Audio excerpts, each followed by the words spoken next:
Are you trying to make this a challenge? Holy hiccup.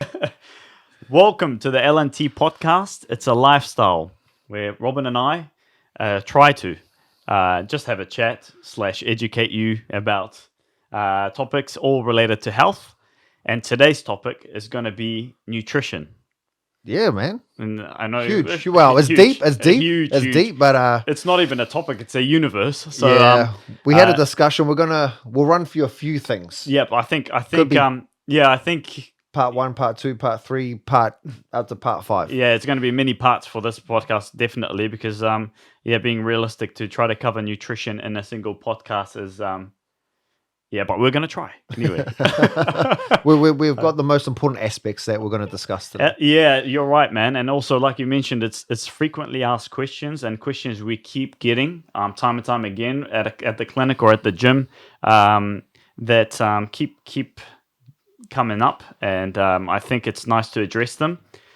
We've done, I think in the past, our first ever podcast was actually about carbohydrates, and if you haven't watched that, watch it, because it is, I guess it's a big topic in nutrition, and it's one hell of a misconception, which we will go over again, in just terms of carbohydrates in general. But today we'll be covering other topics. So I think nowadays, because information is so readily available about nutrition, about anything in particular, it's just a search away basically to find.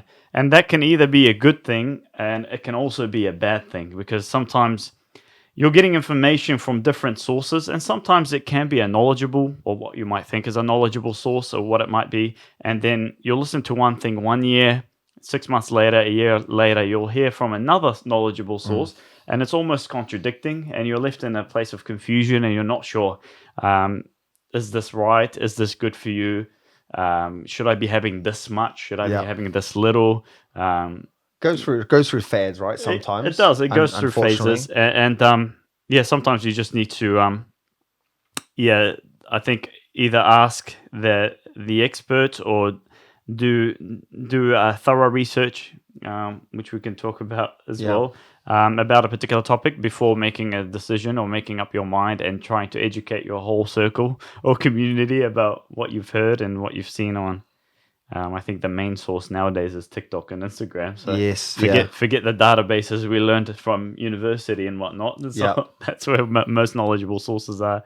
And we've tried a bit, like you and I have tried a bit, and we've discussed this over many a time about the things that we've tried, and some things have worked and some things hasn't worked. So I think it's been able to take the knowledge, even from us and wherever you're finding other sources of knowledge, and then being able to use it and maybe trialing it for a month and saying, oh yeah, this works for me, or this doesn't work for me, and trying to scale things in accordance to your own sort of genetic makeup, I guess you could say. Absolutely. Is really important. So, the stuff that we discussed today, just like any piece of information, take what you like and trial it. And if it works for you, please comment or let us know. And same thing as if it doesn't actually. So Absolutely. It goes both ways. Yeah, definitely. And there are, in terms of nutrition, because it's such a broad topic and not everyone's the same, everyone's requirements are going to be different, and depending on their goals, on their allergies, what works for them. Sometimes some foods just don't sit well. They are healthy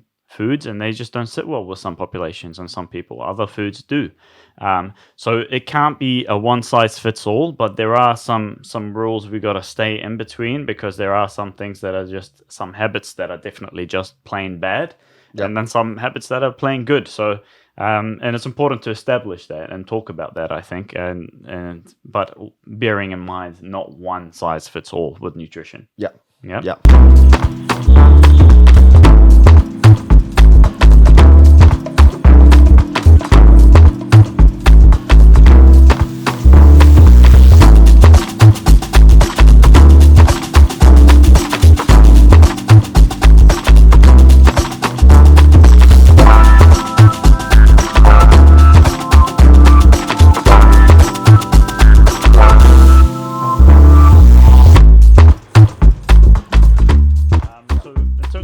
Do you want to run us through what we'll be talking about today, bro?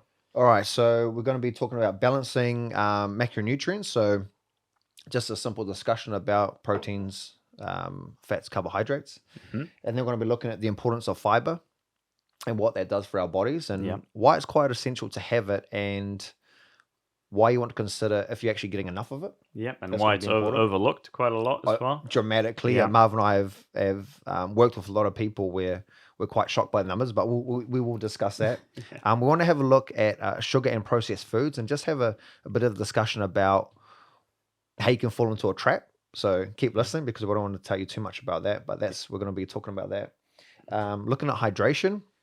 That's a big one as and well. That's a really big one, and I know that there's quite a few people at the moment that we're working with and aren't really good at their hydration, and it does have an impact on the performance. So we're going to talk about hydration, Huge impact. Huge and impact.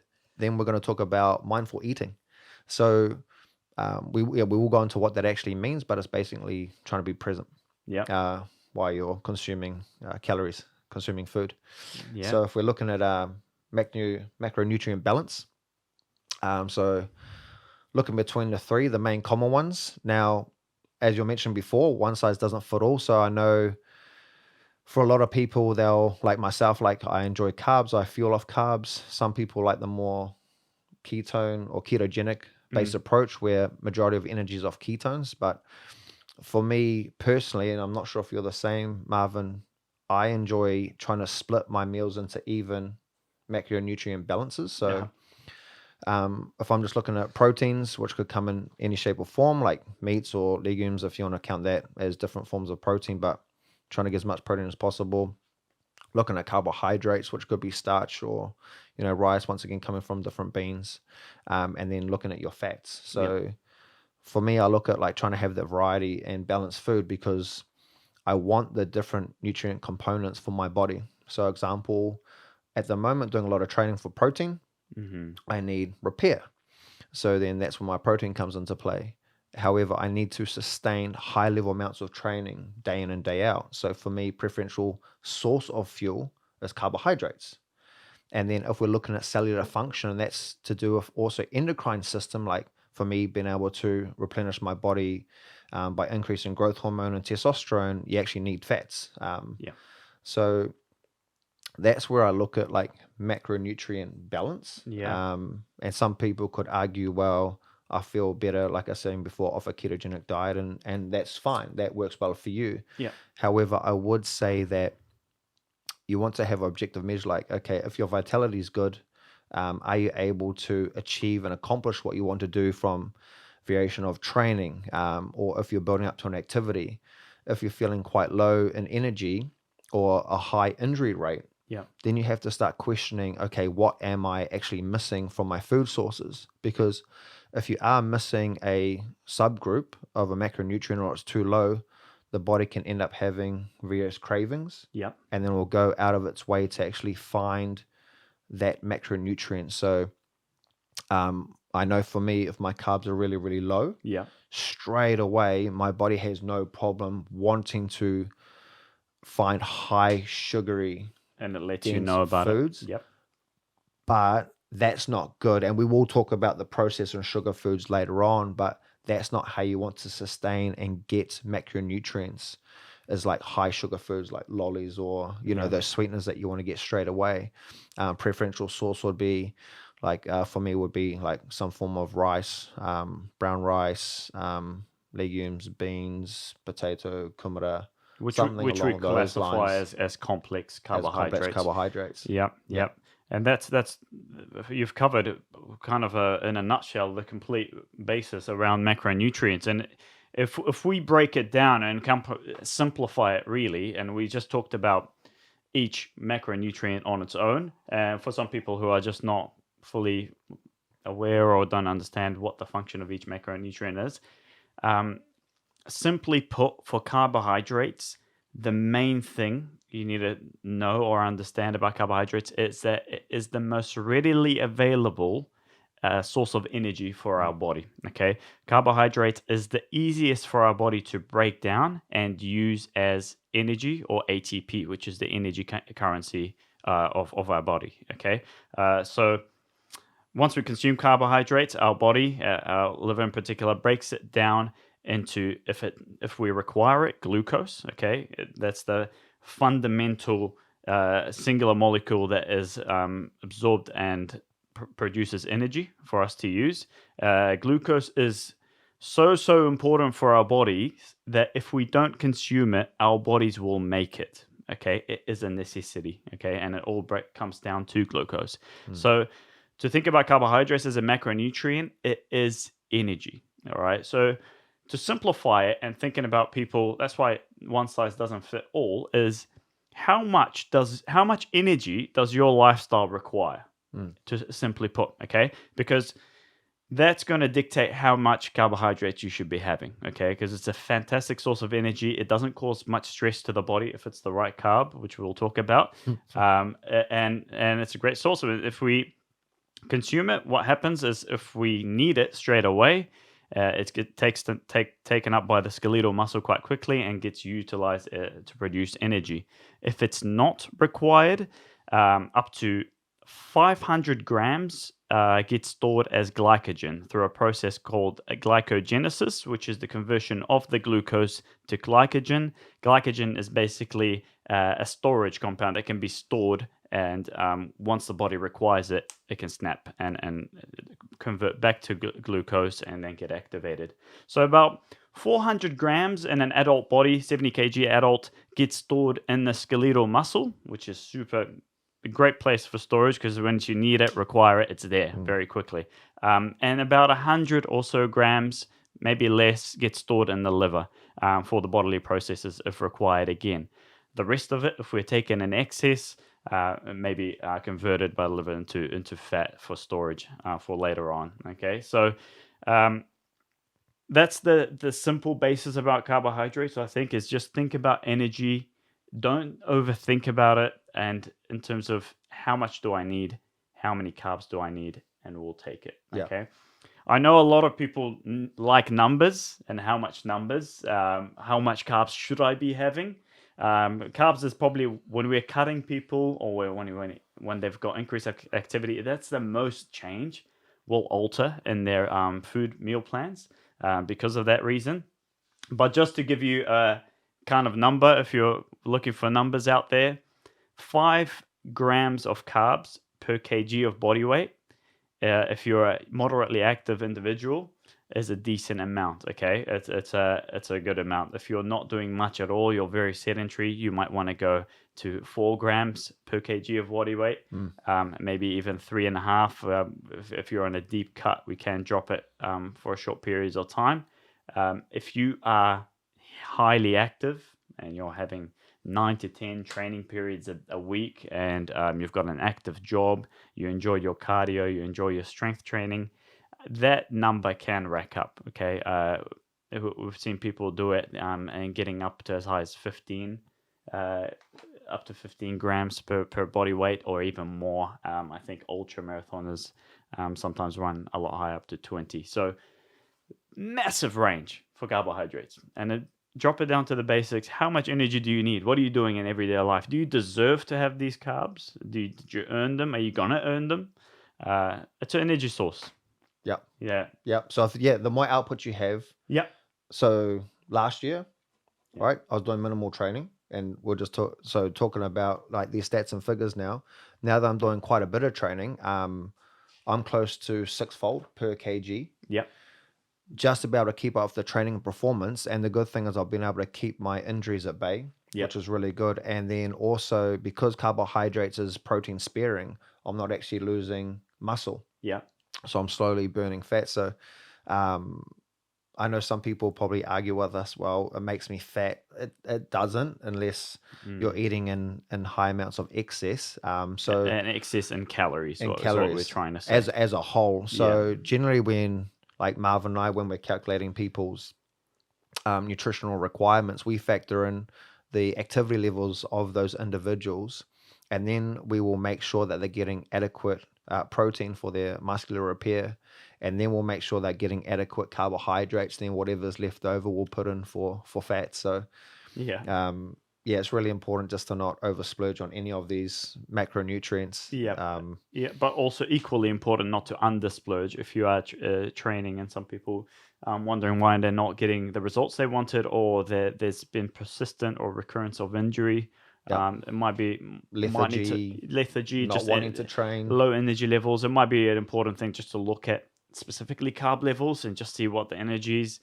If your glycogen stores, as we mentioned earlier, as the storage compound, if they're quite depleted and depleted all the time, yes, you can burn protein and use it as energy. You can go into ketosis and burn ketones, but it is as energy, but it is a little bit more. It's a longer process for the body to break down a fat and use it as energy, and it's a little bit more stressful for the body to do so, as opposed to carbohydrates are just more readily available. It's and that's their main intention. Yeah, Okay. for performance, right? Eat carbs. Yeah, for performance. It's I think especially if you're a high performance athlete. I don't know many who do keto at all that I've worked with. Yeah, And if they do, it would not have lasted for a long time at all. It would be just for a specific period, whether they wanted to trial it or they just jumped on some diet. That maybe led just them went to with the have it. fad at the time. Yeah. Just for so Marv and I, we've had to reverse diet a lot of ladies in particular, and not to scare anyone, but it can lead to infertility issues. Sorry. Infidelity. Not that infertility issues where the BMI has been too low, and what they found is that it's associated to 12% in the total population where the issue has actually been a very low BMI. So some common symptoms that you can pick up if you're heading in that direction, let's just say you're wanting to have a baby and for whatever reason you're struggling, you've done tests, sometimes it might be as simple as nutrition. Not saying that it's not. Definitely seek a health expert, but 12% of the cases have reported they just needed to eat a little bit more. So the common things that you can see is like if you're under fatigue, mood alterations, if you have ongoing like joint stiffness and pain, muscular tension and pain as well, because that actually leads to organ shrinkage. So it's something to consider. Is bring the calories up and reverse diet yourself, and we can do it for you, or if you go on our app, or there's also specialist places that can help you get the adequate testing and find out if something's actually going on. I've got a few strategies. Let's just say, so we use our own meal plans, but a few strategies that you can take home is, let's just say you're having a dinner meal. You could have 1/4 like meats or whatever protein you enjoy, tofu. Then you can have another quarter of, let's just say, carbohydrates. A quarter of fats, and then have half your plate of carbohydrates. Yeah, it's really good. If you want to sort of have an easy strategy. To have a good balance of macronutrients. Yeah. And I think we will talk about processed foods later, but before we move into talking about the other macronutrients, protein and fats, I want to ask you, are all carbohydrates the same? No. No. If I've got scheduled programs, for example, 350 grams of carbohydrates a day, can I have muffins as opposed to just to fill up those 350 grams? Or look, you could so if we're looking at nutrient dense foods, because we have to consider everything and put things into context. So we will cover why the muffin won't be optimized over, let's just say, a kumara when we start to talk about fiber and sugar. So this is where I think the complexity of nutrition comes into play, because some will argue calories a calorie. Okay, sure. However, once we start talking about fiber and the digestive process and how it slows it down for better absorption, they actually start to change your approach to what food can do to your body. Exactly. It can actually. And that's an interesting point that you mentioned with fiber, because at the mouth, a calorie is a calorie. But in the intestinal tract and your microbiome and in your stomach, all of a sudden a calorie is actually not a calorie. And we'll explain why that is a little bit later. Yeah. So no. No, short answer is no. However, in saying that, there has been some times where I know I'm rushed for time, and I know if I don't eat enough food, I'm going to be a huge deficit and can't train that night. So out of desperation, yeah, yes, I would have the muffin. Yeah. However, if I better plan my meals Yeah. to do that, then no. Yeah. No. And that's where I think if you can plan your meals in advance, and that's why having a meal plan is really good and beneficial, because it's going to be an obstacle, and then you're just snacking, right? Yeah. So then if you've planned your meals, you can prepare the night before or have leftovers for dinner, then most likely the chance of you having good carbohydrates Yeah. is going to be optimal. Yeah. Yeah.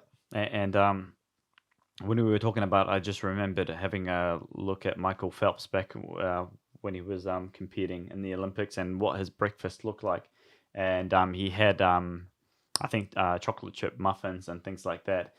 Now, for trainings of that intensity, and I think he was doing 4 hours in the morning, coming back home, and then going back, hitting the pool for another, I don't know how many hours. So very, very intense training. You can definitely justify having simple sugars, because within 15 minutes or 15, 20, 30 minutes, he was going to be in the pool and he would have been the body would have been looking for that glucose or glycogen to smash immediately and be burnt and be utilized as fuel. So for simple sugars like that, because they're so quick to digest, and you're going to go into high intensity, you're going to run an ultra or you're going to run a marathon. You see those gels people take, which is basically just immediate glucose into your system. And those are the exceptions where you can actually get away. Now, you can eat a banana, which is probably a little bit of a better option. And you see tennis players doing it mid-game. But for those occasions when you're looking to rack up your carbohydrates and rack up your levels, or build your glycogen stores as you're going to hit the gym or the high intensity training session, that's an exception to the rule. But apart from that, on a day-to-day basis, for the majority of us, there isn't really much need, or there definitely is no need for it. But you can't make a solid enough argument for you to have such foods in your diet. Unless you're just trying to treat yourself, which we'll talk about a little bit later, because you're allowed. Yeah, exactly. Okay. And I'll just finish off on the note of, particularly for the carbs, is that carbohydrates actually run in 24-hour cycles. So you don't need to we've worked with some people that talk about carbo loading, which doesn't have some truth. Like, you'll have a maximum limit, like what Marvin's already talked about, in the musculoskeletal system and your liver. So don't feel like you have to eat copious amounts of carbs for 3 days and you're going to store every single amount. You're going to have a splurge over, and most likely that's going to be stored in as fat. So that's correct. Excess weight, that's not really necessary for your children's sport. So you want a bit of consistency when it comes to your eating regime, and have that balance in terms of the macronutrients. Absolutely. Yeah. Absolutely. Yeah. Moving on to the other macronutrient, protein. So important. It's a massive topic, and you hear it all the time. It's the main thing you hear with carbs as well, I think. I think it's the hardest one to get. I think that's the struggle, right, for a lot of people we work with. Yeah, I think, well, you mentioned it earlier. Let's break it down simply again. We mentioned carbs, energy. Think energy, think carbs. Protein, two main things. One of them is recovery. The other one is growth. Okay, and growth, if you want to increase in size, especially muscle size, we're looking for protein. Recovery, after intense training session, when we've caused muscular damage or tissue damage, protein, very, very useful. Protein is also important at regulating or producing enzymes or catalysts for our body. Super important for that as well. So many important roles, but it is. I guess it is difficult to get for some people, and some people, I think, maybe overshoot it as well. Thinking that you need an incredible amount of protein just to get the results that they're looking for. Yeah, so me and Marvel, man, we've had huge discussions about this as well, and we did read some literature where they took female athletes only, and they got up to 4 grams of protein per pound of lean body tissue. Per pound? Yeah, of lean body tissue. Oh my goodness. And that was huge, and that was done over the 16-week cycle. But they did find that they leaned out, but in accordance, they were still having carbohydrates and fats, so Yeah. they would make up the rest of the calories with that, and they calculated their calories really well. But that is huge amounts of protein. Because if we think about basically 100 grams of chicken is around 30 grams of protein. Yeah. For you and I, that's going to be a whole lot of meat if that's where we're getting our preferential protein source from. But I do know, for satiety reasons, if I'm wanting to lean out, I need quite high amounts of protein so I can stay and feel fuller for longer. Yeah. And also with the high output to preserve as much lean body mass as possible, I need to hit a threshold. What did we calculate, Matt? Was it 2.4? 2.4, 2.4 at the moment. Me and Marvin did my calculations at 2 weeks ago. 2.4 grams per kg, that is. Yeah. And look, in terms of, for those people, again, looking for numbers, I will be giving numbers out just because people do look like those, and I'm going to give out numbers anyway. And again, protein, think about it. How much energy do I need? So I consume carbs. How much am I training? How much repair does my body need? And how much growth does my body need? It will dictate how much protein you have. If you look at World Health Organization says in order to not be protein deficient, you need to have 0.7 grams per kg, which is nothing. It's almost, you can get that eating grass. It's nothing. Now, okay. Now, if you're training, that is definitely not sufficient at all. Okay, so if I gave you numbers, it will be anywhere between 1.5 to 4 grams per kg. Okay, now 4 grams per kg. If you're 100 kgs, that's 400 grams of protein. That's a lot. But if you are training strenuously, if you're a power lifter and going through again many multiple sessions a week, and you're looking for not only repair but muscle training, resistance, you're trying to build some mass, you're going to need a lot of protein. If you're an endurance runner or an endurance athlete, you're still going to need protein, absolutely, because it's for repair, right? You're damaging your tissues, you're going through strenuous cardio events, so cardiorespiratory events, so you're going to need to recover, your tissue needs to recover. You're still going to need that protein, and anywhere between 1.5 to 2.4, maybe even higher. It's important to have. Okay, it's important not to undershoot. Okay, you're better off. They've proven that you're better off eating more in a little bit of excess than you are under. Just with how much lean body mass that you end up losing. Absolutely. Yeah, because there is a question about, like we mentioned, are all carbs the same? We can ask the same thing about proteins. Are all proteins the same? You hear things about being complete proteins and incomplete proteins. Complete proteins having the right profile of amino acids, specifically essential amino acids. Now, amino acids are basically the building blocks of proteins, and there are around 9 essential amino acids. What essential means is basically the body cannot create them, and we need to consume them through food in order to, 1, live healthily with no disorders, and 2, probably prevent death. Okay, if we are not eating 3 essential amino acids at all, which is quite difficult, almost impossible to do, because most foods have a variety of them, you can end up dying. It can kill you. So very, very important. But so we hear people talking about complete and incomplete proteins. If you are having an overshooting by a little bit, or you're having, just eat enough protein and the rest will sort itself out. Okay, you don't need to worry about high quality protein as opposed to low quality protein. If your requirements are 140 grams of protein a day and you're taking 170 grams a day, you're pretty good. Yep. You don't need to stress out too much about that. Okay, so that's a thing, important note to take. I would track it.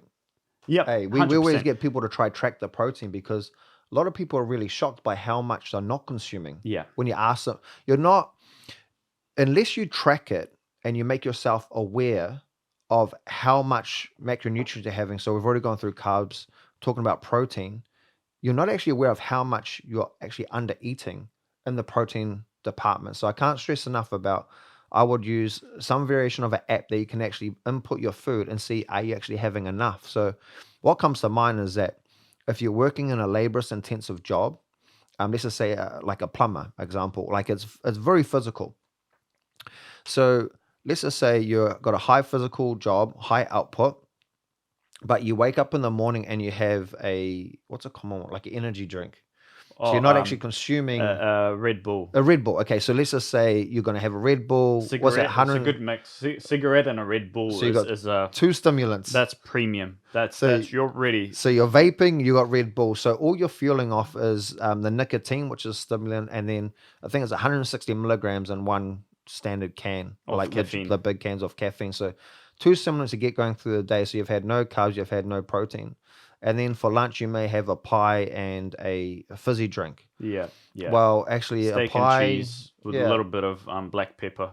Okay, that sounds pretty good. Yeah. But once again, okay, so you're getting more fats, a little bit of carbs from the pastry, and the meat quality will be so. We'll have a bit of fillers, right? Yeah. And then maybe a snack, you may end up having like a muesli bar, more carbohydrates, not as much protein. And maybe dinner, you may think, oh, I'm going to have, let's just say, 200 grams of beef, like good quality beef, maybe some veggies, and then some rice. Yeah. Well, if you were actually to calculate that, if we're saying 60, you're probably only getting around 85 grams of protein.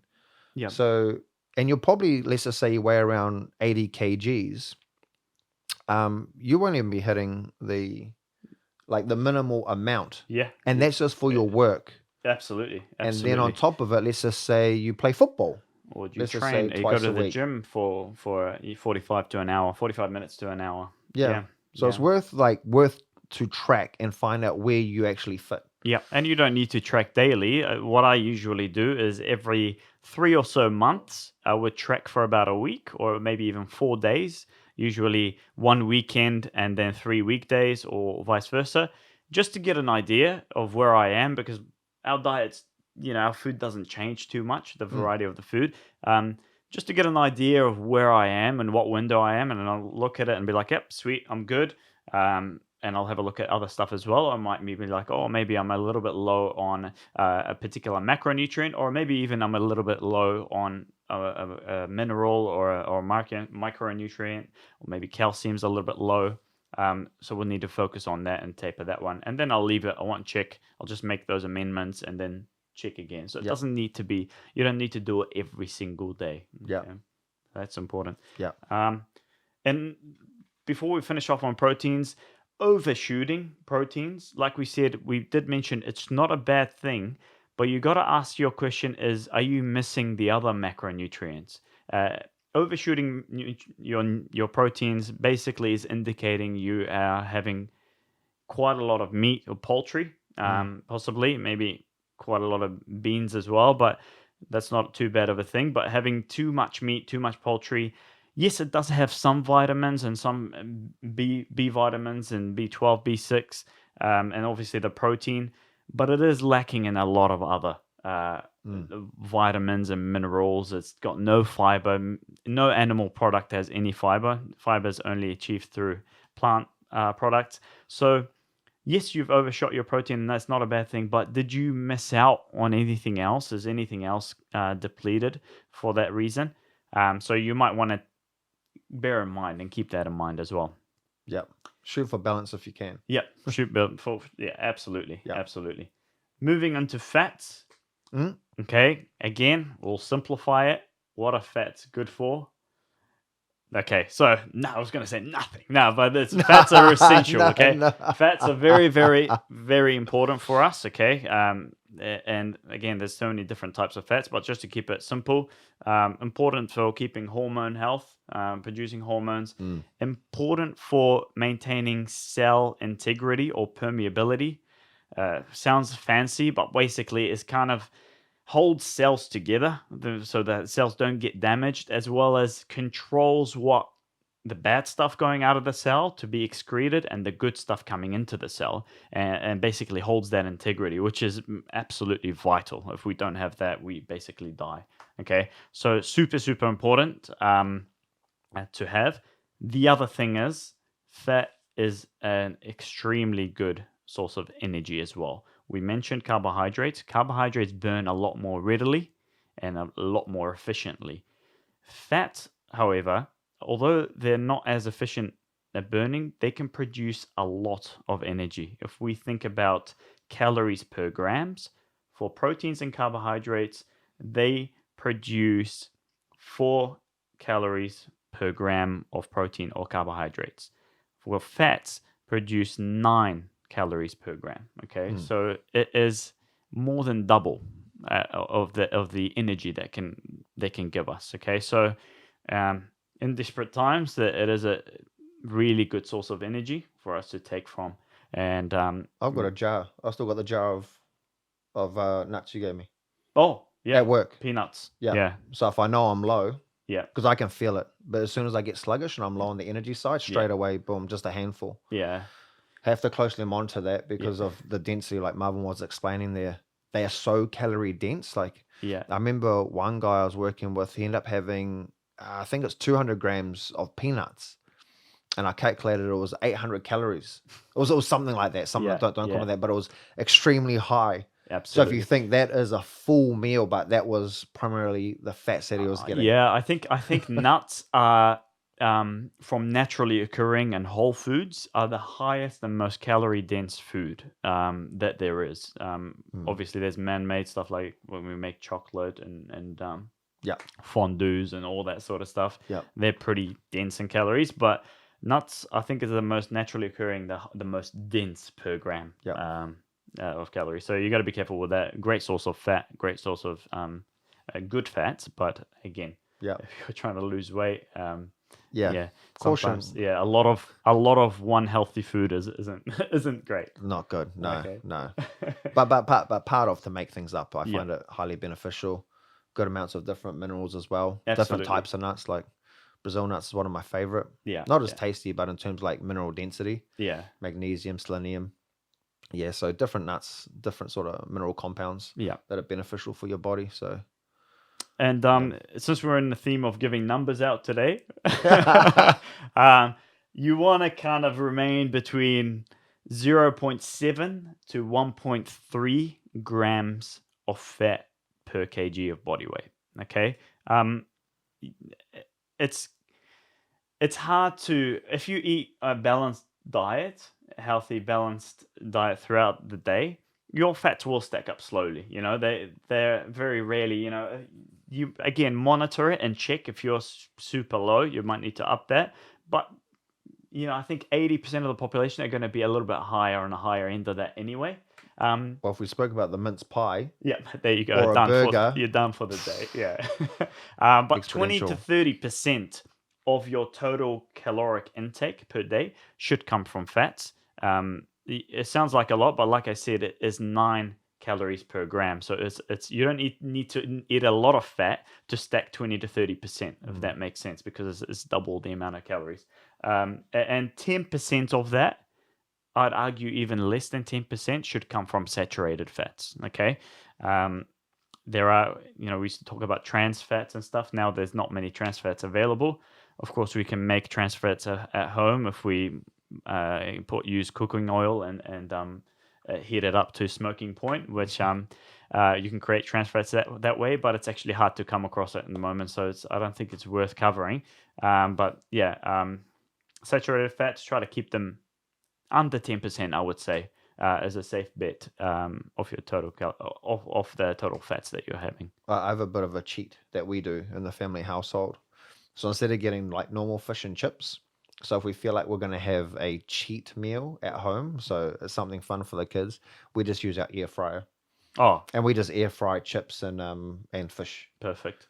just to take the oils. Yeah, taking all Try that. to minimize as much as we can. Yeah, it's good, and it Yeah. tastes good. Air Yeah. fryers is a cheat So code, I think. there you go. Yeah. Yeah. If you're running short for time or you want a family cheat meal, It's so good. minimize the fats, Air yeah. fryers, highly recommend. Yeah, what else about fats? I think we've covered everything about fats. Of course, that, like we said, there are healthy fats that you can get from seeds, nuts, particular vegetables like avocado, or I, specifically avocado. I think just don't avoid them, eh? I think Yeah, yeah, and yeah, there's the importance of omega 6s. I think majority of population has enough omega 6, mm, not enough omega 3s possibly. Um, I personally try to have seafood once a week, sometimes twice. yep. I do enjoy it, and I think consult a specialist or a doctor if you are not into seafoods at all, or you're looking at omega 3s, or if you're plant-based completely. Flaxseed is a good source, of course, but definitely something to check. It needs uh, people they tend to miss omega 3s quite a Yep. bit, and it is an essential for. Yeah, if you can get it from food instead of popping the pills Absolutely, initially. 100%, 100%, and keeping Mm, that ratio up at the moment. I think it was 1 to 3. It should be about 1 to 3 to 1 to 4, between one omega 3 to three omega mm. sixes. I think the current United States population at the moment is skewed to 1 to 24. Just to let you know how far we are deep into omega 6s. So omega 6, honestly, it will sort itself out. Omega 3s maybe need to pay a little bit of attention to that ratio and trying to bring it a little bit tighter. Mm. Um, Fiber. Should we move on? Talk about fiber. Fiber, yeah. So as already previously mentioned before, from our plant friends, Yes. yeah. So fruit and veg. Um, so okay, so when we were talking about like numbers, Marvin and I were just reading up some additional stats. Is that so to be considered like healthy amounts of fiber on a daily basis was 25 milligrams, and we're 24, sort of 25. Yeah, yeah, 25. Yeah, it's you're it's right. it's quite low, Yeah. and the reason why we say that it's quite low is that when we're looking through like different mortality rates, like let's just say something like colon cancer or something that's quite sinister, the high amounts of fiber you go, you can actually decrease those rates quite dramatically. So yeah, World Health Organization is saying 25 milligrams, but we're probably saying if you can get it closer to 37, 38 and above, Yeah, yeah. No, would I've written be 32 to 40 grams. yeah. You're good with that. I think it's healthier. There are some Asian, Southeast Asian populations who those particular populations are known for living very long and healthy lives with no particular health conditions, physical and mental.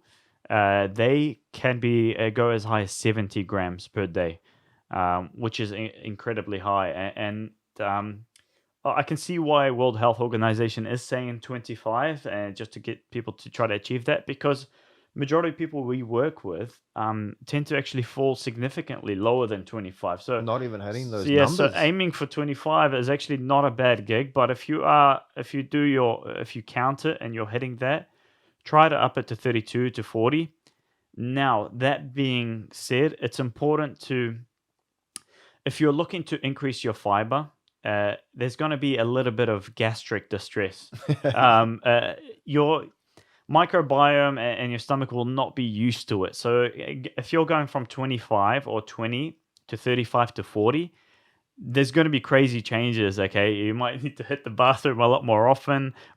You might feel a little bit bloated, quite uncomfortable. And I've gone through these phases, so I'm telling you. But there's a little bit of research on it as well. So even upping at 5 grams a week, even less, just slowly, very gradually, and letting your insides basically get used to this increase of fiber, and give yourself time, honestly, and just to get used to it Mm. and increase that. There's huge benefits to be had, and almost everything you look at, all morbidities. Okay, if we look at cancer, look at cardio.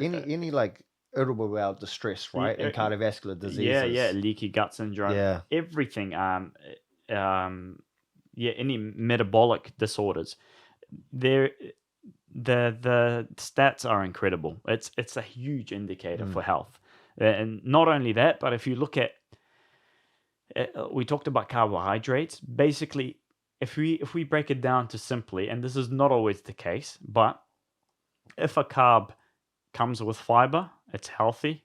If a carb comes with 1 gram or less fiber, it's likely to be unhealthy and pretty shit for you, to be fair. Well, It's simply there's your put. muffin. When you asked me about There's the your muffin, There's your muffin. that's your muffin. Yeah. If you want to simplify it like that, and yeah, we mentioned in a previous the carbohydrates podcast and our first podcast ever here, and I'll mention it again. It is a huge indicator of how healthy you're eating. Is what your fiber is doing. Of course, people taking supplements and stuff, you can offset that and cheat through it. If you're taking Metamucil or something like that, but if through diet alone, if your fiber is sitting at 35, it's an indication that you're having a decent amount of vegetables, good amounts of fruits, non-processed grains like brown rice, for example, or quinoa. You're having some nuts and seeds, and you're feeding the system, and you're feeding your microbiome as well. Okay, because fiber is a carbohydrate that basically cannot be broken down or digested by our. Yeah. It cannot be broken down. It goes through the system and it feeds basically our microbiome. Yeah. Okay. We did mention earlier that a calorie is a calorie at the mouth, but it's a little bit different when it goes inside and enters the microbiome in the stomach. And that is because of fiber, significantly because of fiber, because it is, if we have 160 calories of almonds, for example, just to give you an example. Yeah, I was thinking 160 grams. Yeah. Yeah. 100, yeah, which is not much. 160 calories of almonds is not a huge amount, maybe just over a handful. How much of that do you think gets burnt or used by us? Around about 130 calories. The other 30 calories goes to feed our 3 billion trillion bacteria of our microbiome. So it's not for us, and that's a good thing. You want to be feeding those. You want to be feeding those good things, not sugar. Okay, feeding them fiber, they love that. Okay, and giving fiber to the microbiome is a huge health marker. Okay, it goes to produce what we call short chain fatty acids. Okay, along with so many other things. Okay, it produces so much good stuff for the body. But short chain fatty acids are super, super important for overall mitochondrial and metabolic health. Okay, metabolic health, basically any metabolic diseases, listing a few is obesity, diabetes, fatty liver disease, gout. Okay, it fights all of that stuff. Okay. Inversely, funnily enough, which we'll talk about later, sugar does the exact opposite. It goes into mitochondria and screws everything fiber is trying to do. Okay, so feeding the microbiome fiber and giving it short chain fatty acids and a bunch of other artillery to fight off metabolic diseases is incredibly, I cannot stress that enough, important for our overall health. Yeah. So if you take away anything from this nutrition podcast, check your fiber. Check your fiber. Yeah. So vital for our overall organelle system when it comes from the gastrointestinal tract. Basically, when it starts to excrete through the body. Yeah. I had a bit of a discussion with my daughters about this. That's 9 and 12, and I was just explaining, imagine if your colon is a road, and then imagine fiber is police people or police traffic officers and cleaners at the same time. So not only can the fiber help clean up debris and toxins within the gastrointestinal tract, but it can also be an indication of how to let food be processed through that gastrointestinal tract, and slow down the traffic flow so we don't get blockages leading to something like constipation. So it's absolutely two vital roles in our internal systems that we can't see and we can't feel, but it is absolutely crucial. So if you think about sort of that slight metaphor of how important it actually is, you'd probably contemplate of wanting to increase it and choosing the foods higher in the fiber intake. Absolutely. Before finishing off on fiber, I will just mention one thing that I've personally experienced, and also that there's a little bit of background research on it, and we did cover it earlier. in terms of very high performance athletes or being super extremely active and Yes. requiring, like this man in the blue himself, and you're requiring quite a lot of carbohydrates, right? And when we require, say, 500 grams, 4, 5, maybe 600 grams of carbohydrates a day, if we're eating that much and we're staying super clean and eating whole foods, your fiber is going to stack up to clearing close to 100 grams, which is just not realistic. And for me personally, especially on match days, it's a lot of distress for my stomach, and it has affected my performance as well, to the point where I'd go to the bathroom before at home, and I'd drive to the football game, and I'd need to go to the bathroom again. Okay, so it's important to know. It's an important thing, but you might, especially for me in competition days or when I'm playing, I try to lower it a little bit and just keep the stomach clean, and yes, it might be not creating short chain fatty acids or policing my intestinal tract, but at that time, my focus and my goal is not to think about my stomach and how much it's rumbling, and more about my performance. So, and if you're having 500 grams of carbs a day, that's when the muffins, that's when simpler sugars before training, the gels, maybe a lolly or two, can be quite useful, because you're not taking any fiber and you're just taking that glucose to burn. Just an important thing to note. So fiber is extremely important for health, for performance, especially if you're not used to it, if you're just trying to keep it high.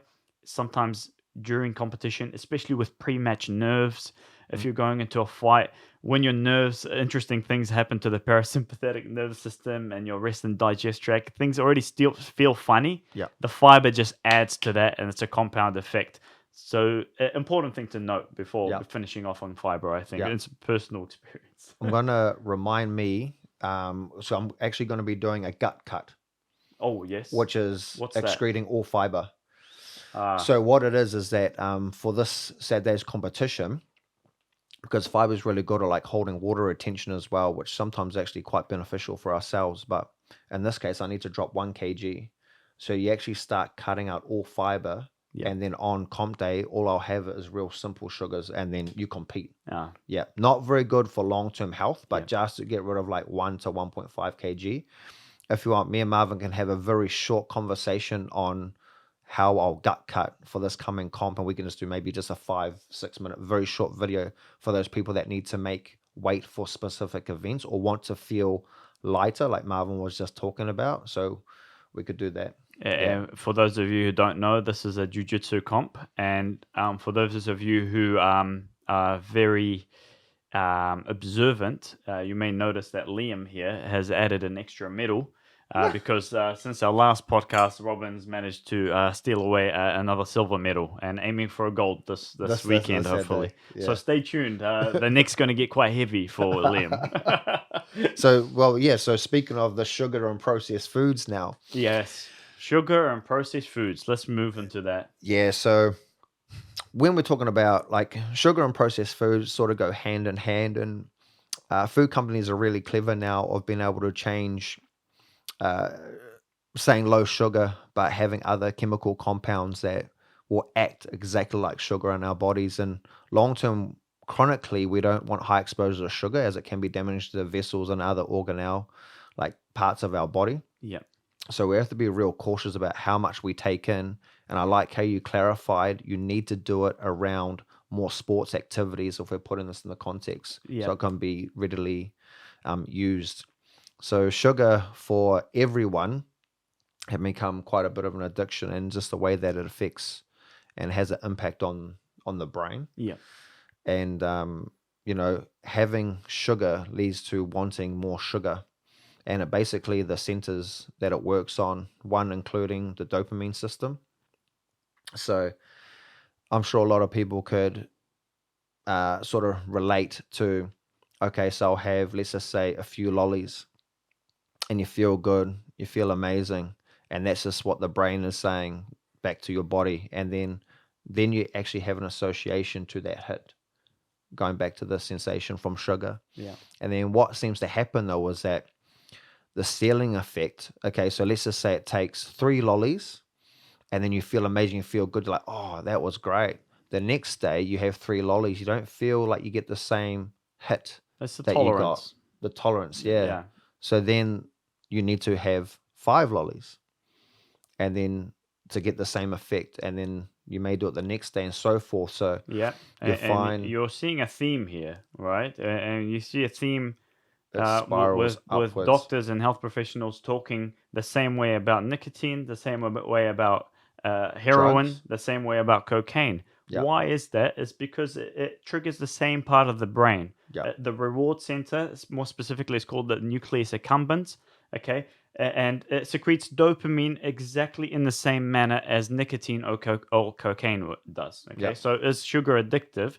100% is the definition of getting addicted to something. Okay, Yeah. so that's why you're gonna crave it, and your everything in your body changes, specifically the microbiome. Okay, we talked about fiber, and so if you're feeding it sugar, the healthy bacteria in your microbiome doesn't care for it. Okay, so when you're feeding sugar to your microbiome, you're actually raising different cultures of bacteria, unhealthy ones. Okay, they wreak havoc in our system, and like I said, they affect overall chronic metabolic disease. They affect the mitochondria, cause obesity, diabetes, fatty liver disease, atherosclerosis, everything under the sun. Okay, so very, very bad for you to have that. Okay, so and it's addictive as well. So, And so, man, I'd say, okay, so the medical conditions that you just mentioned, what they all have in common is some form of inflammation. there you And go. processed and sugary foods is actually a high inflammatory substance. So not only are you going to lead to some form of chronic medical condition, potentially, not always, but the chances of you getting a metabolic like issue actually increases, and that's because of the high amounts of inflammatory markers. So like if we're going back to performance wise, wanting to be healthy, I would say you want to decrease the processed foods to decrease internal inflammatory response to therefore recover faster. Yeah.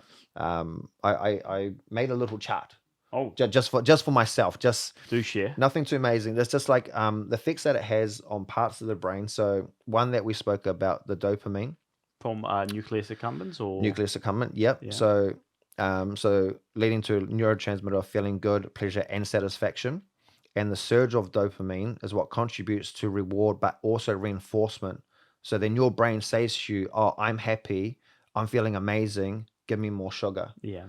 And then that makes an encouraging, repetitive nature to that behavior. So if you are struggling with stopping sugar intake, just remember your brain is trying to overpower you and say that's a good behavior. Mhm. So what you want to do is that, okay, be aware of it because you know that it's a physiological response that's happening in the brain center that you can have full control over and say, no, I can stop this behavior, and then just cut it Yeah. completely. I don't think titrate it down. I think just have a really good shot at just cutting it, Yeah. and then maybe change, like if you're having the muffin, change to the banana or something like Yeah, that. and it's not easy. We're not saying it's easy, but do it. No, very hard, but you Just do have it. to Just do it. you have to make the change. And you mentioned override. You need to override the brain, and I don't even think it's the brain controlling it. I think it's the microbiome that you've just created. Those cultures, those millions. We call it the second brain for a reason. It is instigating what the brain does and instigating the brain to initiate a craving. Okay, that unhealthy microbiome wants to get fed more sugar because it's a Yep. matter of survival. So if you're trying to cut sugar, and these billions of bacteria the are bad trying boys. the bad boys are trying to survive, they will do anything it takes, even if it means overriding the brain to try to offset a craving stimulus so you can put something in your mouth and feed that microbiome. Yeah, cut it. Don't feed it. No. Just cut it straight away. Also, sugar intake on the opioid system. So, like sort of that high sensation you get from different medication drugs as well. But sugar has the same thing on the opioid system in the brain. So this enhances the pleasurable feelings associated to sugar. And that contributes to the primary craving of I've had sugar and I want more sugar as well. Yeah. And then finally, the prefrontal cortex. So we've spoken about that on previous podcasts, but so that's your decision making. So over time, excessive sugar consumption, so this is more chronic sugar consumption, impairs the function of this area. So that reduces your ability for self-control and leads to poor eating behaviors. And then it makes it very hard to resist any sugary foods. So I think from this is that you want to be, okay, you're aware that you're having a lot of sugar. You know actually what's happening in the microbiome and the brain region. You need to identify that's actually happening and be very conscious that this is happening too, and you just need to stop it. Yeah. Because chronically, it's going to lead to internal physiological conditions, which you can actually take care of like now from stopping high sugary processed foods. Absolutely. And just a piece of advice, there's, when you go to the supermarket, when we talk about sugar and added sugars, okay, there's a recent study, again, it was done in America, but I really don't think New Zealand is much different for this. Maybe a little bit better, but honestly, it's not much different. But they did a test and a study on an entire supermarket, every single product, and to test which product had added sugar. Every single product of the supermarket, what percent do you think had added sugars? Are you talking about packaged foods? Everything. Every single thing, including meats, including entire supermarket from start to finish. Oh, I'd say 85%. Close, a little bit lower, a little bit better, 73%. 73%, but that's inclusive of all meats? Yeah. So including anything packaged, anything not packaged, the whole thing. Okay, so 73% of foods, and that makes you think, okay, because a lot of the times, and a lot of our clients will be like, oh, I'm just having this nut bar, or I'm having this thing. It's the packaging, everything is, high source of fiber, high source of protein, this and that, and then you check the amount of added sugars, and it's ridiculous. Granola is another one that's sold as a healthy food. Some oats, some of the sachets that you see, oats, again, a healthy food. You look at the added sugars, the ones that they add apple and cinnamon, for example. Check the sugar content. It's actually quite high. Okay, all those, sometimes you do see sugar-free or low sugars. Those are obviously contain less sugar or no sugar. Better options to choose from. But the things that you may think are day-to-day that you're including in your shopping basket or trolley, that you might think are healthy, recheck those, and they might not be that great. Okay. I don't want to give out too much numbers because it skews with sugars and in terms of, but anything above 5 grams of sugar per serving, just have a look where it's coming from. What does that substance contain? Is there any added sugars, or is it coming from, for example, there are some foosballs, the balls that you see, they tend to be very high in sugar. But of course, some of them are made from dates or cranberries and things like that may contain natural sugars that are not as bad and possibly bound by fiber, depending on how much they're processed. Okay. Bread is another one. Check your bread. Bread can be very, very high in sugar. Why do they put bread and sugar? So you eat more bread. Sugar and bread? Yeah. Okay. Yeah. So one, it is addictive, and two, it preserves it. Okay. If you go to a bakery and get a bread, okay, and it's like a freshly baked bread, especially if you had it, for example, from Europe, and you got it from an authentic bakery, tops, it's going to last in your fridge 2 to 3 days before you start seeing, you need to start cutting away the fungi and leave. Oh, this side's all good. This side, I'm going to. That's the good stuff, though. The penicillin. Remember, mold is penicillin. But tops, you can put it. You can put a bread from the supermarket for 1 week, 1.5 weeks, and it's still, you look at it and it's still fine. It's still soft. Yeah. The sugar makes it, allows that soft and nature and makes it last longer. So check that again. Check that. And since we're talking about bread, and we talked about fiber earlier, a good rule of thumb to check the ratio between fiber and carbohydrates should be anywhere between 1 to 3, 1 fiber to 3 grams of carbs, or 1 to 5. Okay, to be when you think about it, that's when you know it's not hasn't been heavily processed. It contains a good amount of fiber, and it doesn't run down. So check it. And if you check in the supermarket, I've done my checking. Majority of breads don't fall into that criteria. There are a few. Pick those ones. 1 to 3, 1 to 5. Okay, so if you've got 25 grams of carbohydrates and 5 grams of fiber, you're in an okay window there. Anything less, you're falling off it. Okay, so just have a look at that. Important note, a little bit off topic, but important just to cover that. I do get concerned when they have to add, like some specific foods where they have to add fiber and protein into it. Yeah. My thought is just like, well, just have like a example, like a little piece of chicken and an apple. Yeah.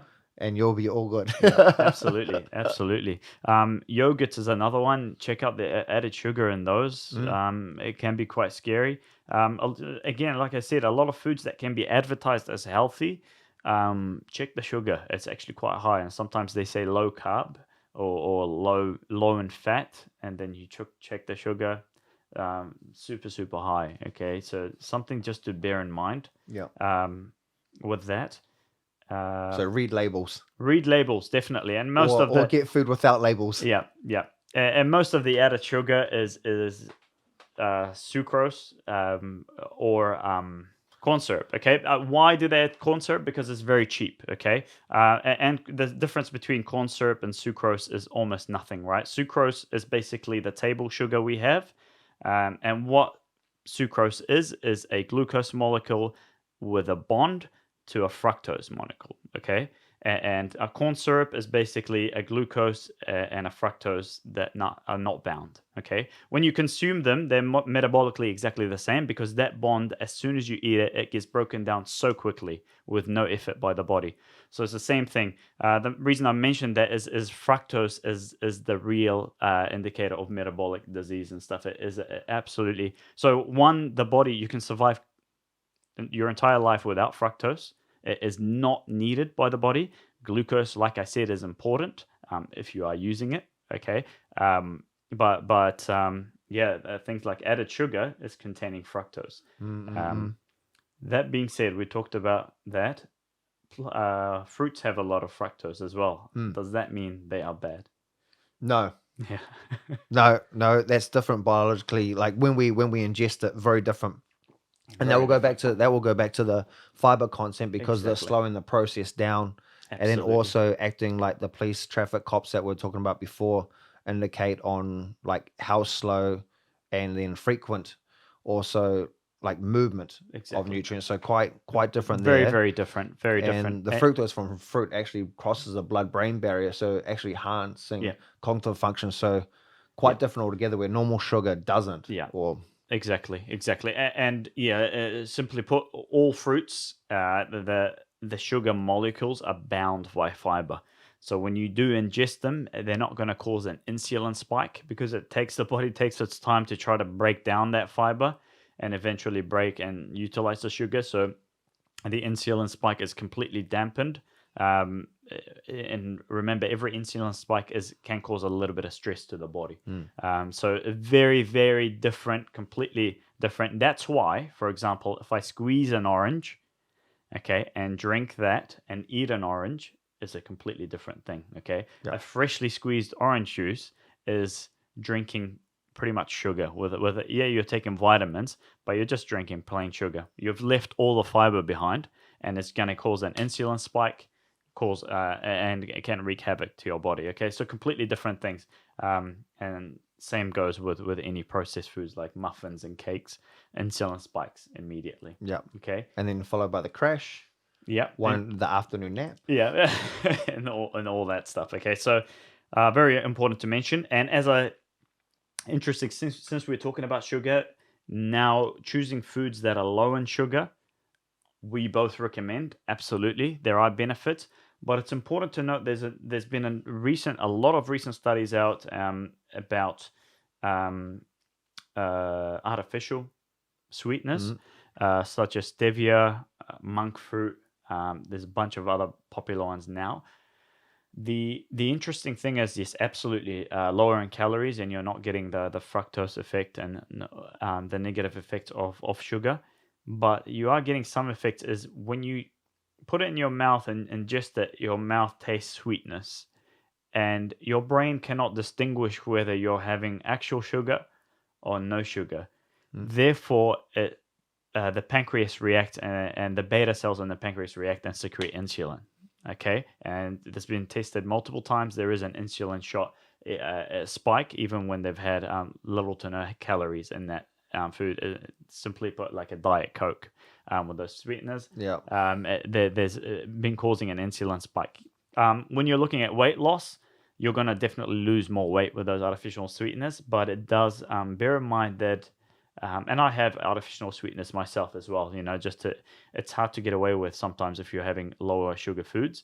But bear in mind, it is causing an insulin spike, and that can be quite stressful to the body and the metabolic function of the body. Yeah. Yeah. Yeah. We've mentioned about fruits and vegetables being good because they're bound by fiber. So we can lead into our next topic. Well, you're talking about Coke as a drink. Oh, Don't know if that's too good Yeah. for the hydration. yeah, which we'll talk about hydration now. Well, because in all Cokes, even the sugar-free ones, I noticed that has caffeine in it, which is Yeah. a diuretic, which can actually lead to further dehydration. Yeah. Potentially. But yeah, so hydration absolutely vital for everyday function, brain, endocrine system, like organelle system as well. I know what it's like personally being dehydrated. Yeah. And the impact that it has on mental fatigue, cognitive decline, and just physical as well. Yeah. Yeah. So hydration is actually essential. Absolutely. And I know we've spoken about this before, but a lot of people have Gator and Powerade, right? So if we're just thinking about the electrolyte balance. However, that's not always the case to be important. Like if I am just working Monday to Friday, not too much physical output, you do not need the Gatorade and the Powerade for hydration levels, because most of the time with a good balanced nutritional regime, we'll be able to uptake water and have better cellular hydration. And that's what's really important about being well hydrated, is that because we're made up of predominantly around 65% water. Yeah, up to 75. I think as you age. That's is it more? Yeah, I think up to 75% water, or fluid water, and as you age, obviously there is a decline. You drop down to just below 60, I think. But it's quite high. What would I be now? Yeah, so it's extremely, extremely high. Very high. So it just shows you the importance of it. Of water and optimal function in terms of like our cells. But the body's great at going through osmoregulation. Basically, like if you take our cell, we don't want it to be dehydrated and shrink and become inefficient in what it's going to do. In the meantime as well, you don't want to oversaturate that cell, else it can burst. It can actually burst, yeah. So it's also another fine balance. But I would say one indicator for hydration, personally, what I get in it's been researched, is that actually feeling hungry.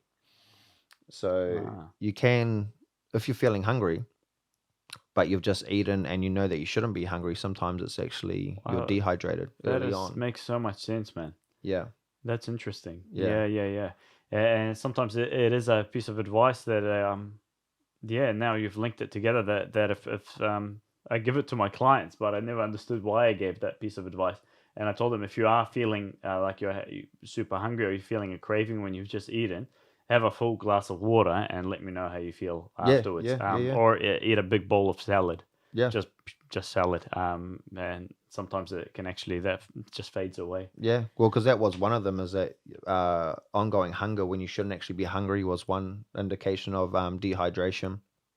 Like the common feeling dizziness, a decline in cognitive function, and low levels of energy, Yeah. all association to potential dehydration. Yep. Obviously, there can be more to it, but then, yeah, if you fall into that category, it's worthwhile just looking at how much water you're actually drinking. Absolutely, absolutely, and like I said, since we are in the theme of numbers and giving numbers they can easily calculate at home without being any complications, I will give you a number that is honestly going to be the bare minimum you should be drinking, and this is just water. I'm not going to include food, teas, because like I said, coffee can be a diuretic. So the number for hydration for everybody out there, okay, it's 0.03 times your kgs, body weight in kgs, okay? So so for me, I'm about 78 kgs, equated to, I think, just under 2 liters and just under 2.5 liters, okay? Now, that is, like I said, the minimum of what you should be drinking, and I will not include if you are doing an exercise, okay? So just to confirm, so that's 0.03 mils for every kg? 0.03 as a number times your body weight in kgs will give you the liters. Perfect. Okay, so mine, it was, I think, 2.34 or 2.43, I can't quite remember. 2.43 liters of water I should be taking. Like I said, it is bare minimum. If you're training, you should definitely be doing more. The best way to do it is to get completely naked, weigh yourself, train, and then not naked though. Put your clothes on. Back on. Okay, so get naked. I could have get naked. Advice. Get naked, weigh yourself, go straight and train, squats, deadlifts. Okay, then dry yourself. Okay, dry all the sweat. Weigh yourself again. What you've lost, okay, times it by 1.2, okay, because you're going to go 120% over. Drink that liquid back, okay, drink that water back in, okay. So if you lost 200 grams times 1.2, drink that many mils of water, okay. So that's an indicator of how much you should be drinking when weight loss. Of course, if you, this is just the perfect way. This is the gold standard.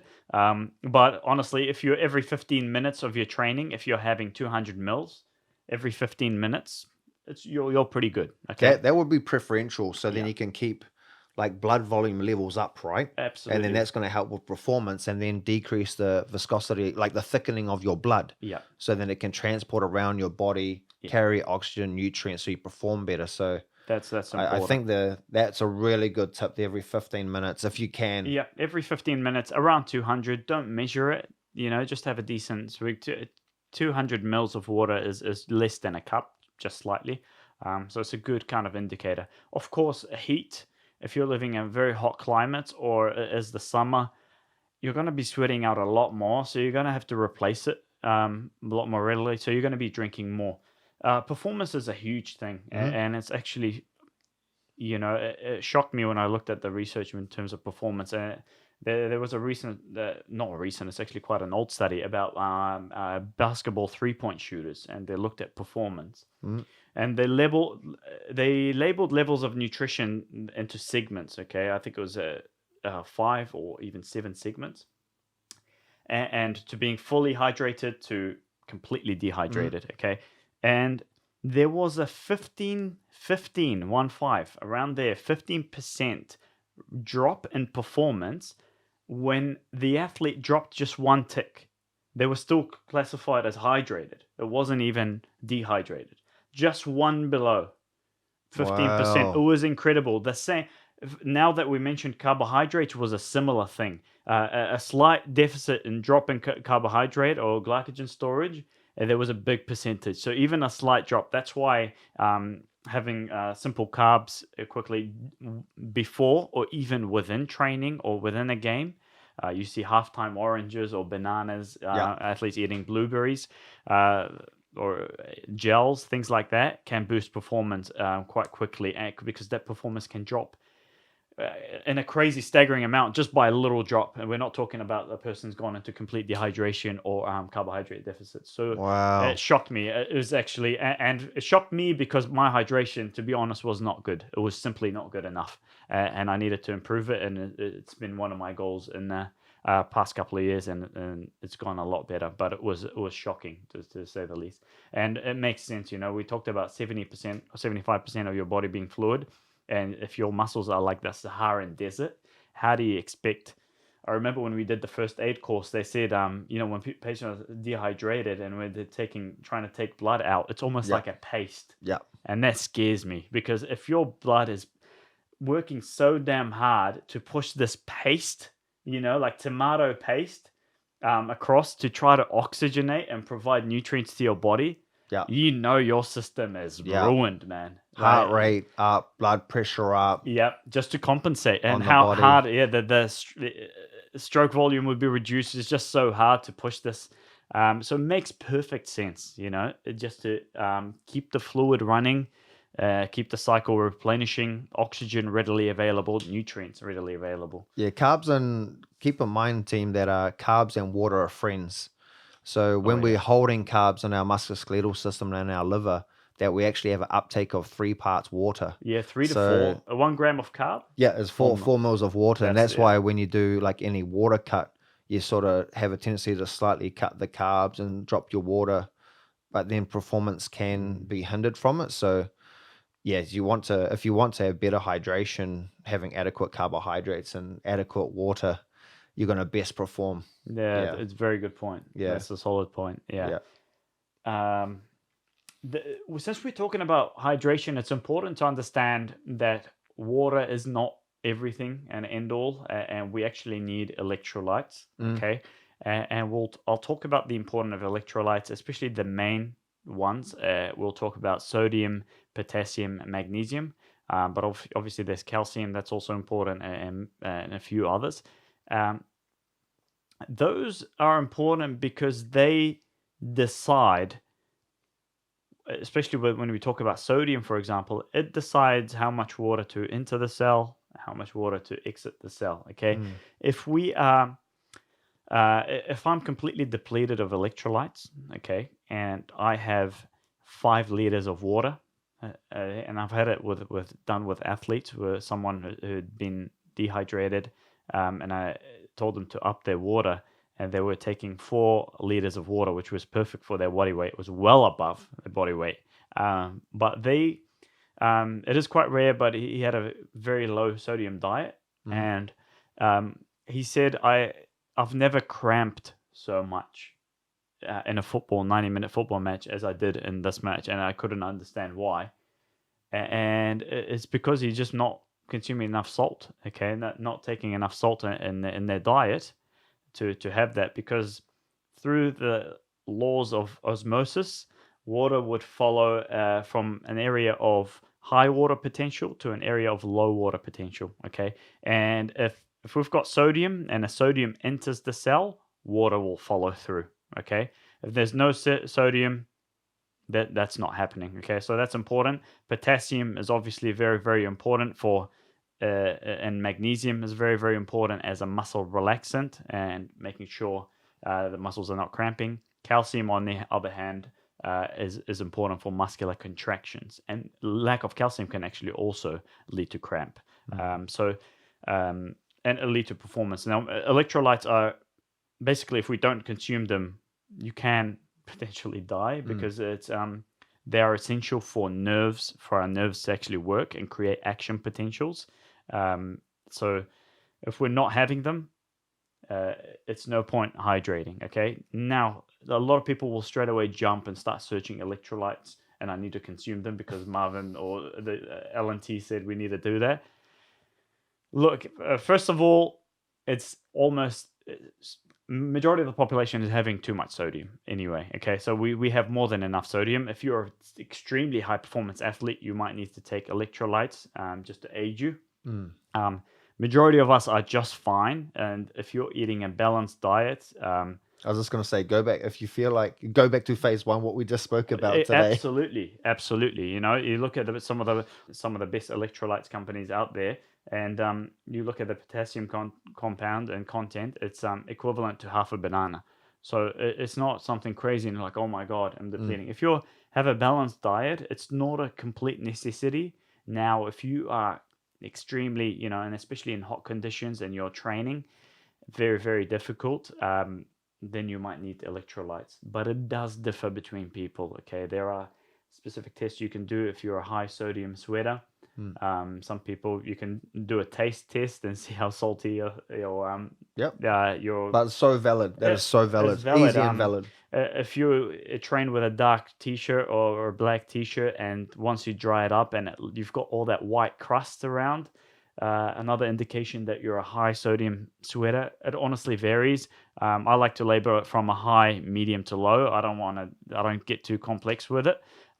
There are patches that you can buy now and give you a number of how much sodium you sweat, and gives you an indication of how much you need to replenish by.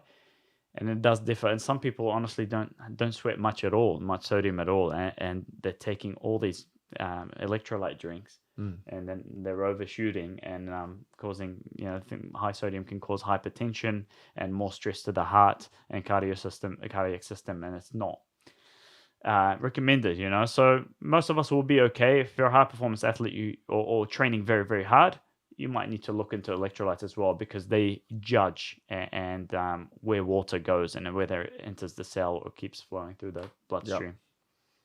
Yep. Yeah. No, that's such a good piece of advice. It's like not getting people to overcompensate. Yeah. Yeah. Yeah.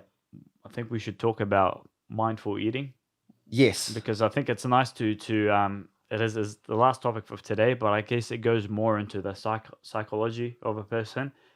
We've covered a lot of stuff and given pieces of advice, but I think it's nice to go into like a mindset Yes. type Yeah. of topic. And I think it's what crucial. is mindful eating for you? What does it mean? So I think it's a very good topic, and the reason is that, okay, people are very, very busy, and now food has become, or mealtime has become such a process of just get food into me and then back to work or back to whatever task or whatever project people are doing now. And it's not at a stage where people will sit not in front of their desk, be mindful of what they're actually consuming and savoring every bite. That is something now that is not part of someone's regime now, disassociated with doing that. And that's really important to be able to come back to that point again, because the first thing that can happen is that you will be mindful of what you're eating, savor that moment, get the nutrients in, but also it will lead to satiety and not overeating as well. So a very good example is that traditionally, like when I was growing up and even our household, we actually eat at the table. We have a conversation. We eat, we stop when we're full. So then it tends for us not to overeat.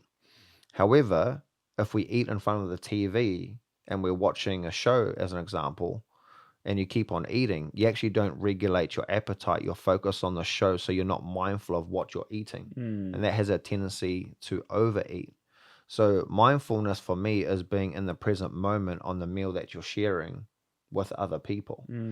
So that can just help suppress overeating, I feel, is mindfulness and being present.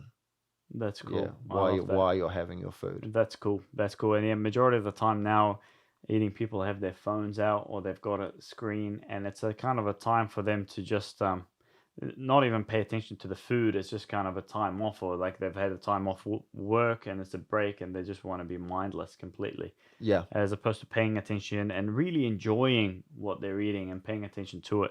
Yeah. And we mentioned it in the beginning is breaking down, especially macronutrients, and ask yourself, what's in this dish?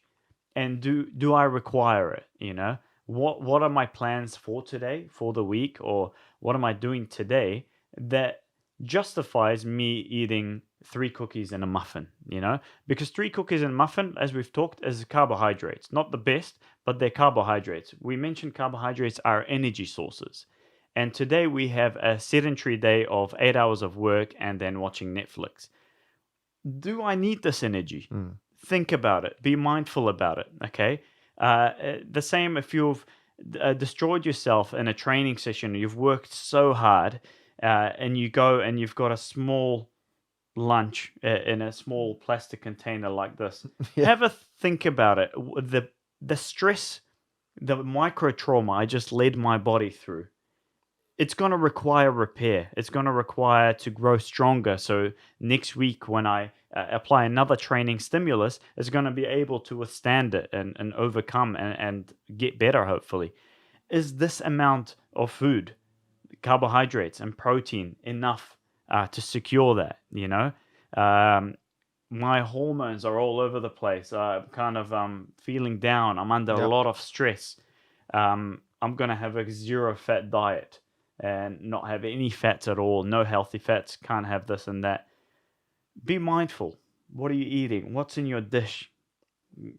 Get excited about it. Like, man, this I'm taking this protein. I'm taking these carbohydrates to help with the protein synthesis. I'm going to give my body the energy it requires to perform optimally, mentally, physically, spiritually. And on the flip side, also being aware of it, you may pick up the habits that you're just going to the fridge to look for something despite not actually being hungry. So being mindful of your behavior, even if you're thinking about snacking or thinking about eating as well. Yeah. Because a lot of the things around food is that everything is becoming autonomous. And that's why we have to be mindful on what we're thinking about. It's so easy. Yeah, but that's becoming problematic. Yeah. And I think this is part of the reason why we're getting a huge increase in obesity. Obviously, there's a ton of other factors, but even something as simple as being mindful on what you're eating, why you're eating, when you're eating is so crucial, instead of it being a behavior where everything's just automatic. Every time I walk past the fridge door, open it, see what's in there, I'm just going to grab a snack. Yeah. Or every time you enter the kitchen to put something into the bin, you don't need to look in the cupboard, because then it becomes like a learned behavior, something autonomous. It's not you thinking, I am actually hungry because I've done X, Y, Z, or I haven't eaten for 8 hours. Yeah. Yeah. And you're classically conditioning yourself, right? The phone, you get an indicator from the phone or a notification, you look at it, it's an email from your boss or someone at work or someone you don't like. You get that indication, you associate that with, I need chocolate right now. You go into the pantry, you grab something to eat as a stress relief. You're starting to stress eat. And you've classically conditioned yourself that every time I feel stressed, I need to do this to get out of it, which is you need to completely reverse that pathway and be mindful of it. That's as simple as that. Like, every time this is happening, I'm doing that. How can I rectify this? How can I do this? And why have I've just eaten. Why am I in the pantry and looking for food? Well, what's that going to do to me? Why am I doing that? And being mindful for that, like you said, Robin, it's just getting so autonomous and so easy for us. It's ridiculously easy now just to get, just whatever you want is there, and if it's not there, you can Uber Eats it. It's just readily available, and it's becoming more difficult. It's not easy. I understand it's not easy and it's difficult, and especially if you've got stresses or cravings like that, they're going to fight against it. You can set some rules and stuff, like I said, we mentioned earlier, that you can have the bad foods, but you can set standards and how much and limits to what you can eat. For example, I have a rule that I cannot eat processed sugars until I've had dinner. Okay, so throughout the whole day, we work in a physio clinic. Sometimes people bring donuts, chocolates, brownies. Clients do that, and I've got that rule, and it's just ingrained now that I just simply can't. It looks great, and I'm hungry. I haven't got that, but then in my mind, I'm like, I have that treat after dinner. And sometimes, honestly, after dinner, I'm so full, I don't end up eating, or I'll have a watermelon or something like that. And sometimes I'll have a chocolate, and I don't feel bad about it because that was the intention, that was what I had planned, and I had it, and that was completely fine. I don't feel guilty about it. I don't need to feel guilty about it. I've accomplished my goal and I've allowed that. Obviously, in moderation, we're taking very small pieces and things like that, because usually my dinner is more than enough from what I desire. Yeah. Yeah, well so said. Yeah. Yeah. It's about thinking about what you're doing around the food. Yeah. Yeah, around your food.